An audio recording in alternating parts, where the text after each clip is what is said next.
ആശിക്കുന്നവരും ഭാരം വഹിക്കുന്നവരുമായി നിങ്ങളെല്ലാവരും എൻ്റെ അടുക്കൽ വരുവിനെന്ന് അരുളിച്ച ദേശനാഥ, ഇന്നേ ദിവസം കാണുവാനുള്ള ഭാഗ്യം ഞങ്ങൾക്ക് തന്നതിനെ ഓർത്ത് ഞങ്ങൾ ആയിരം ആയിരം നന്ദി പറയുന്നു. ഇന്ന് സേവാസമിതിയുടെ നേതൃത്വത്തിൽ 575-ാം ഘട്ടം അന്നപുണ്യം പദ്ധതി ഇവിടെ പൂർത്തീകരിക്കുമ്പോൾ നല്ല തമ്പുരാൻ ആയിരം ആയിരം നന്ദി പറയുന്നു. ഇതിൻ്റെ പിന്നിൽ പ്രവർത്തിച്ച സേവാസമിതിയുടെ രക്ഷാധികാരിയായ രംഗൻ സാറിനെയും ഡിൻ സാറിനെയും ബിജു സാറിനെയും സേവാസമിതിയുടെ ഫോൺസേഴ്സായ ഓരോ കുടുംബാംഗങ്ങളെയും പേരുപേരാന്തരം അവരുടെ പ്രാർത്ഥനാ നിയോഗങ്ങളെയും ദൈവതൃക്കരങ്ങളിലേക്ക് സമർപ്പിക്കുന്നു.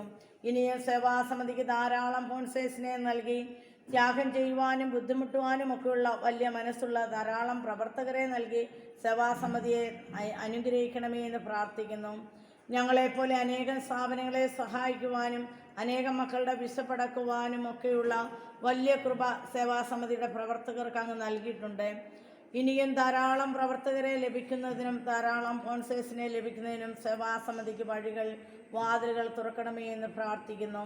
ഇന്ന് ഞങ്ങൾക്ക് അന്നം സ്പോൺസർ ചെയ്യുന്ന കൊടകര മറ്റൂര് ലാലപ്പാട്ട് ഹൗസിൽ സിജോ ജോർജ് സാറിനെയും കുടുംബത്തെ അങ്ങയുടെ കരങ്ങളിൽ സമർപ്പിക്കുമ്പോൾ അദ്ദേഹത്തിൻ്റെ എല്ലാ പ്രവർത്തന മേഖലകളെയും തമ്പുരാൻ്റെ കരങ്ങളിലേക്ക് തരുന്നു.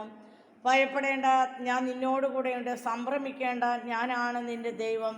എൻ്റെ വലതുകരം നിന്നോടുകൂടെ ഉണ്ടായിരിക്കുമെന്നുള്ള ദേശനാഥ, സിജോ സാറിൻ്റെ എല്ലാ പ്രാർത്ഥനാ നിയോഗങ്ങളെയും കുടുംബത്തെയും കുഞ്ഞുങ്ങളെയും അദ്ദേഹത്തിൻ്റെ അധ്വാനത്തെയും ജോലി വേലകളെയും എല്ലാം സമർപ്പിക്കുമ്പോൾ കുടുംബത്തിൽ സാമ്പത്തികമായ പ്രതിസന്ധി, രോഗാവസ്ഥകളെ, പഠന വൈകല്യം, മറ്റേതെങ്കിലും കുടുംബത്തെ ബാധിക്കുന്ന പ്രശ്നങ്ങൾ, പ്രയാസങ്ങളുണ്ടെങ്കിൽ അവിടെയെല്ലാം ദൈവം തമ്പുരാൻ ഇടപെടണമേ എന്ന് പ്രാർത്ഥിക്കുന്നു. എളിയവരായി ഈ മക്കളെ ഓർത്തതിനും ഈ മക്കൾക്കുള്ള ആഹാരം നൽകിയതിനും ഏറെ നന്ദി പറയുന്നു.